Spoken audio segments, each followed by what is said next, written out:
Coming to Curiosity Stream, go on an adventure 66 million years in the making with Dino Week. From new discoveries about the dinosaurs we thought we knew, to the mind-blowing species still being unearthed, and the controversial discovery that could rewrite history. Did dinosaurs survive longer than imagined? Dino Week on Curiosity Stream. And with monthly, annual, and bundled pricing plans, find the one that works for you at curiositystream.com.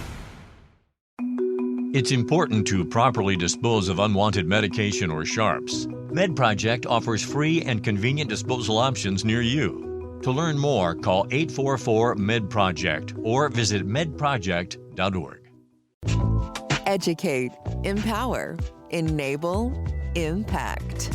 Thank you for tuning in to That Will Never Work podcast, where we share inspiring information and personal experiences related to business and the entrepreneurial journey from those who are leaders in their respective field. Now, here is your host, author and business coach, Maurice.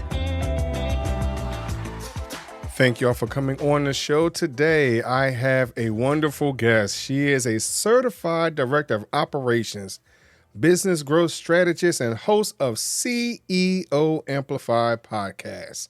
She is passionate about helping business owners work smarter, not harder, and escape the hustle and grind culture and go from stressed out to a confident CEO.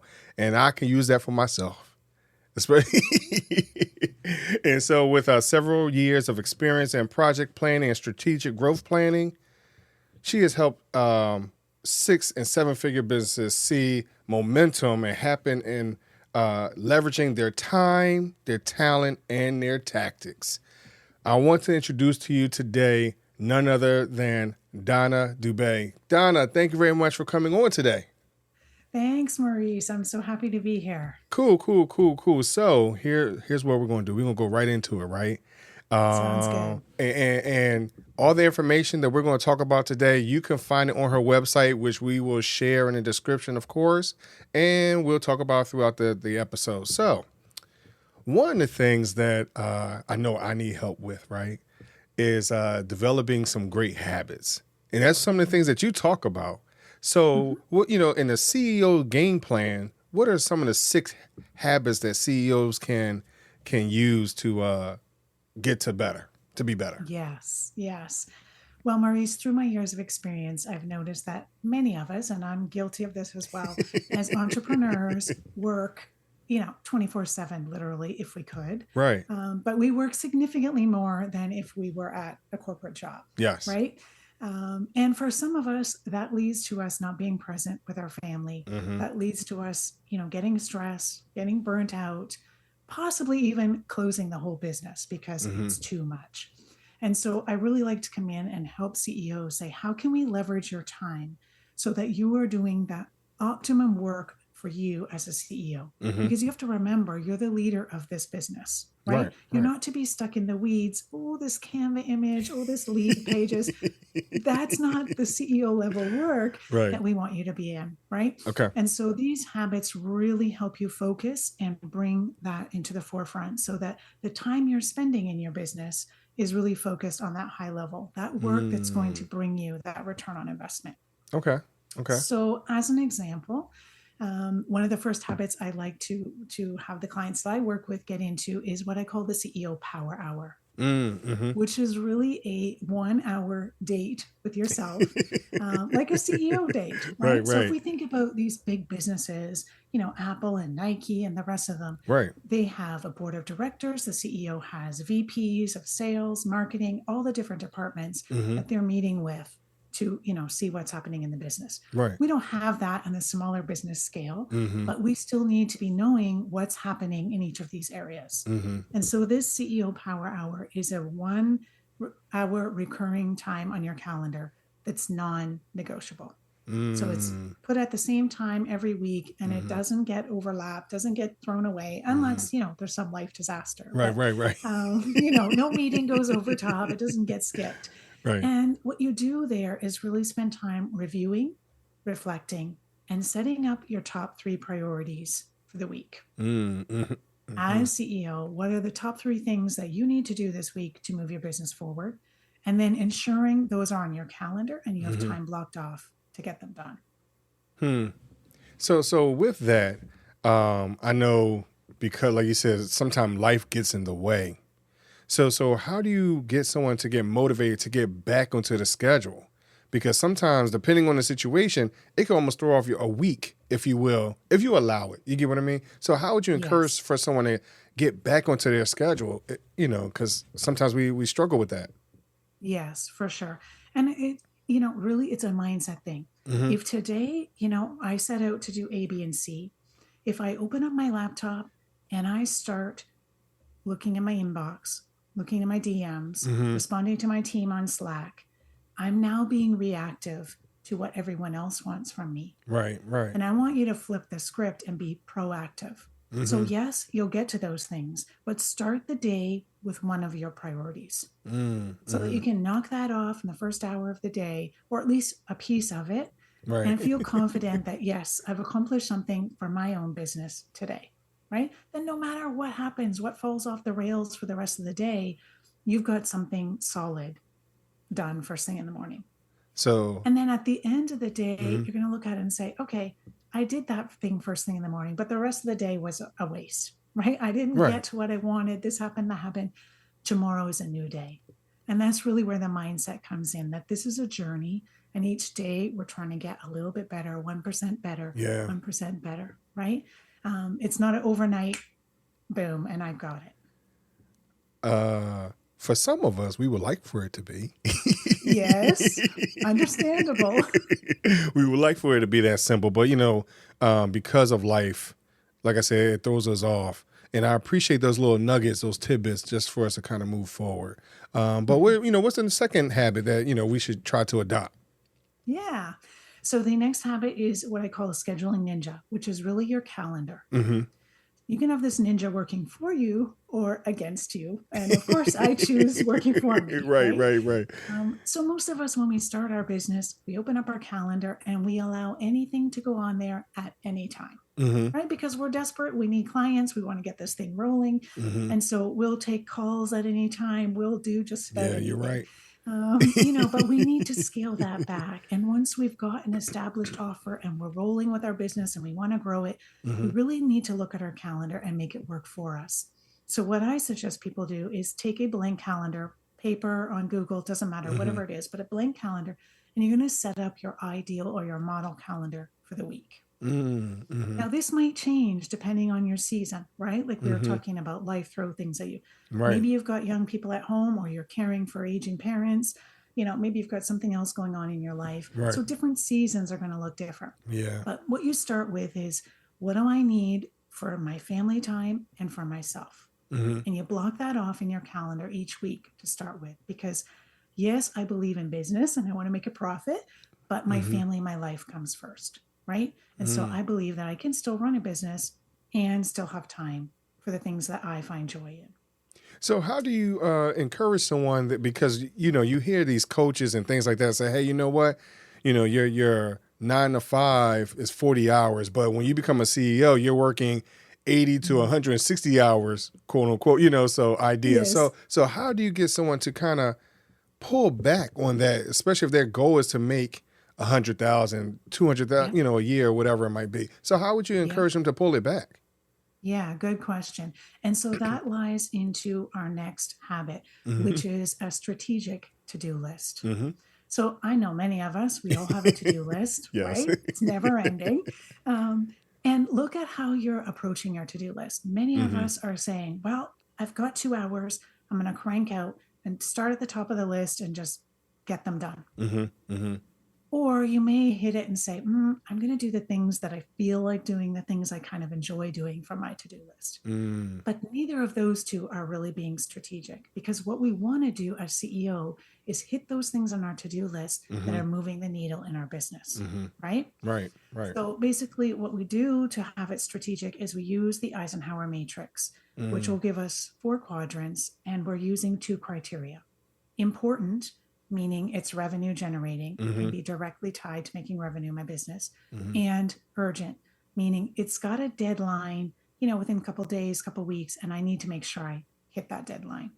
For example, paying your taxes. Right. None of us really like to do that, but we got to do it on time. Yes. And so then we take all the tasks on our to-do list and we dump them into those 4 quadrants. Okay. The things that are not important and not urgent, we have to wonder, do I need to keep doing these things? It's not revenue generating. It doesn't have a strict deadline. Is it bringing a return on investment on my business, right? So evaluate that.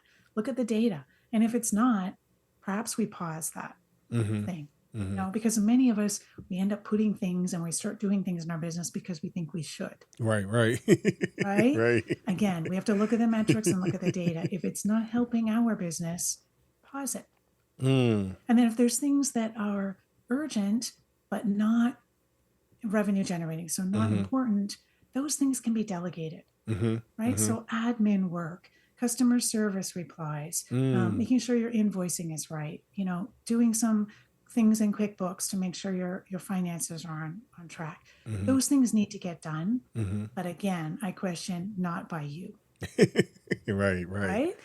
So if you have a team already, start looking at the tasks that you don't need to do. What can you delegate to your team? Maybe you're giving some things to them, but maybe there's room for more. What's your team's capacity? Are you at full capacity, or can you be giving your current team members more? If they're already at full capacity, could you bring on someone else? Does the budget allow for that, for you to be able to delegate some of those things? And then the other piece of that is, what can I automate? So what systems and processes can I set up behind the scenes to make this run smoothly without me as CEO having my hands in it? So one of the things that I'm listening, especially as a CEO, sometimes you like to micromanage, these processes, because sometimes you're not 100% sure if it's going to get done the way you would like for it to get done. So for an example, social media management, you want to make sure that you take control over however people view you and your brand. So how would you encourage someone to let go of the reins just a little bit? Yes. And I understand it's hard to do, especially at the beginning, right? Right. Because this is your business, this is your baby, and it's hard to trust a stranger to reflect your brand the way you want. Right. But there's a few things you can set up right from the get-go. So even before you hire someone, make sure you're crystal clear on your vision and your mission, but also your core values. What are the values that your business stands for? When you're clear on that, you put that in the job description. You bring it up when you're interviewing someone. You ask them what their values are, because it's much easier to hire someone who's aligned in values and teach them the skills behind the scenes than have someone who has the skills but not aligned in values. Wow. Right? Wow, that's impactful. That's something that we all need to take consideration. I know we are short on time. What's the next habit? Yeah. So the next habit is really looking at what I call self-care. So what you need for yourself. So self-care and support. Because many times we as CEOs, we're giving, right, but we're not taking the time to look after ourselves. Right.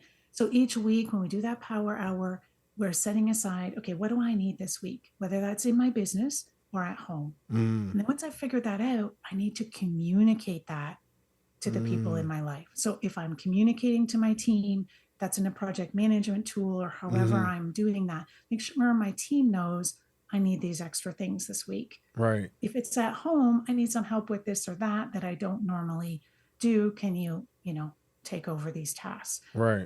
So really, taking a little bit of time to see what we need to fill our cups and make sure we have that in our calendars and are communicated to our people around us. So in immediately when you talk about self-care, I think about I have some friends that like to go to the spa, right? But when they go to the spa, they're also multitasking. So it's like they never put the book down, and their mind is always running, right? So how would you suggest to someone to, slow it down, clear your mind, yoga, deep breath, something, get what I mean? So how would you encourage someone to put that book down and just, enjoy the water, if you will? Exactly. Yes.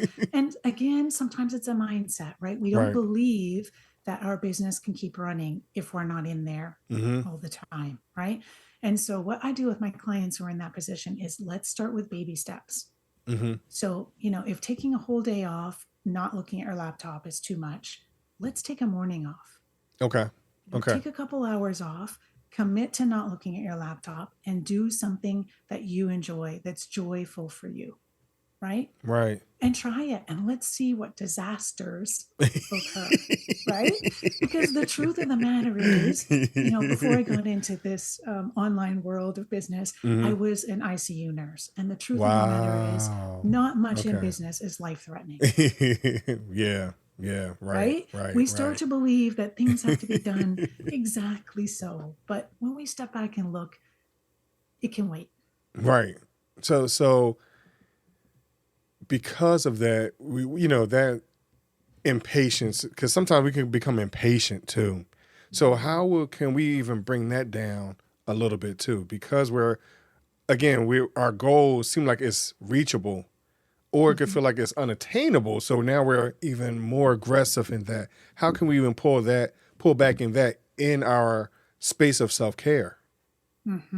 Yes. So And, again, really, it's about giving ourselves some grace, right? And realizing, sometimes I tell my clients, okay, imagine it's not you. Imagine this is a friend of yours or your cousin or your aunt, right? And right. when we look at it from someone else's perspective, it's easier to see we're probably not being realistic in that goal being done in that amount of time, or, in this having to be done at this time. Right. But sometimes it's so hard to see when we're in it, right? So just having that bird's eye view, stepping back and saying, if this was my husband or if this was my friend, Right. would I think this was acceptable? Right. And usually the answer is no. Right. Right. So what's the next step in our journey? Yeah. So really, again, it's about taking that time to plan and then implement with intention. Right. Right. So we're there's a quote by James Clear, and I'm not going to have it all right here, but something about the myth that there isn't enough time. Right. But the truth is there's enough time. It's how we're spending our time and what we're focusing on. Okay. Right. So really just being intentional about, what am I doing? Is that really moving my business forward? And if it's not, what tweaks and changes can I make so that, again, I'm 1% better? So how important would it be for us to delegate? Because you had mentioned about delegating, right? And we talked about trying not to micromanage.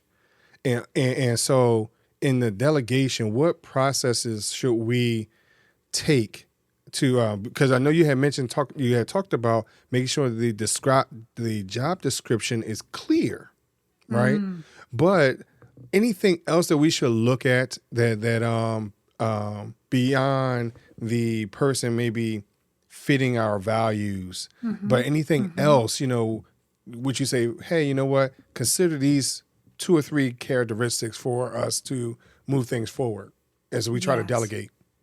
For sure. So once we've brought someone onto our team, then it's really important that we have, a little onboarding is what I like to call it. It doesn't have to be as big as what you might have in a corporate setting, but, they need some time to accumulate and see, what is this business about, right? So having some things prepared for them to be able to read, a video to watch, maybe you've got a podcast you were on explaining your business, this type of thing. Right. If you've got something written out about your vision and your mission, about your current offers. So giving the new person a chance to get into your business and see what it's about before you give them any tasks to actually do, right? Because we want them to have an understanding of what it is you're trying to accomplish, who your target audience is, and what, you're all about.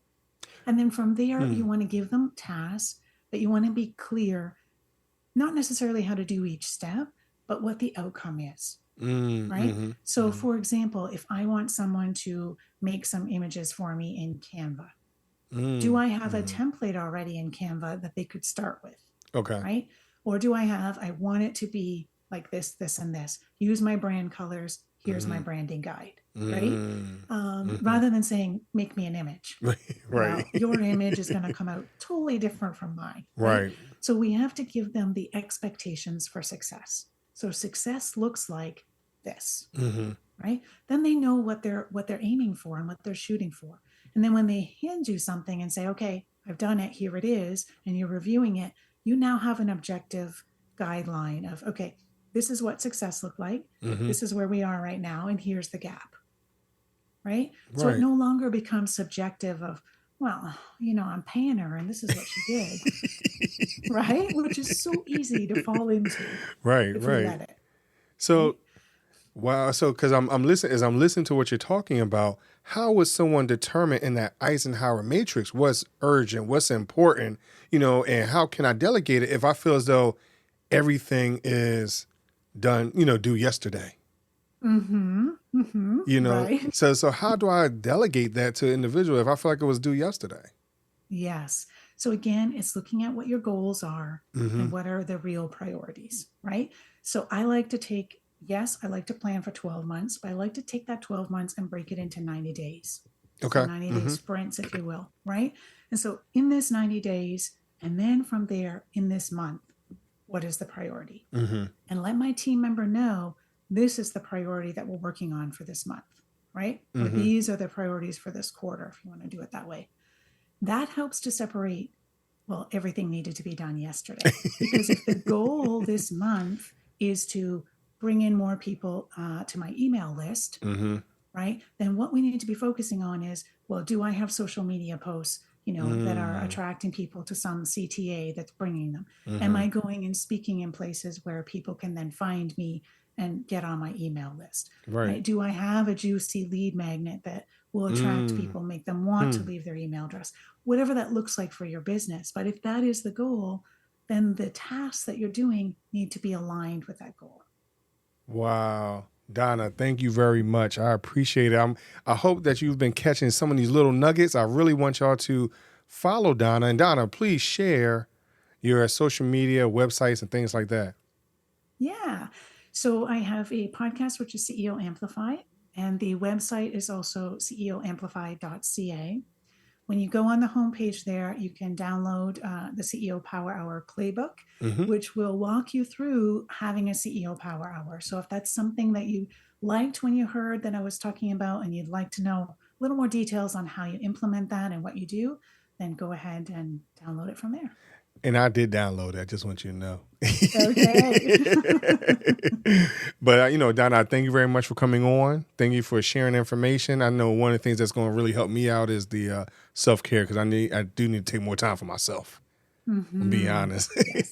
Yes. So thank you very much for sharing. But before I let you go, I ask every guest my would you rather question, right? Yeah. So my would you rather question is, would you rather choose 3 doors or a fork in the road?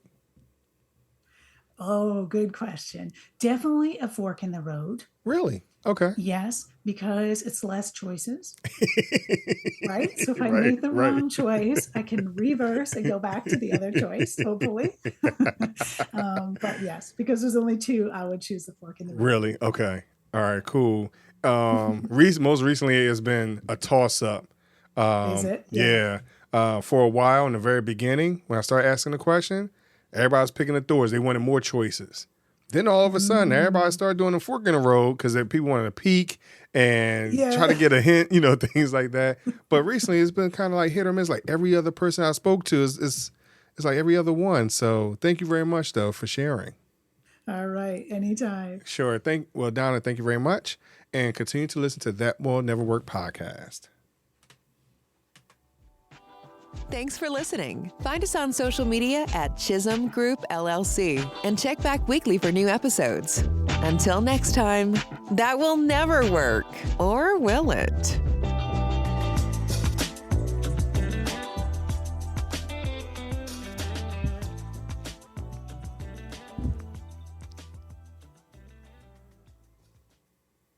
With the Lucky Land Slots, you can get lucky just about anywhere.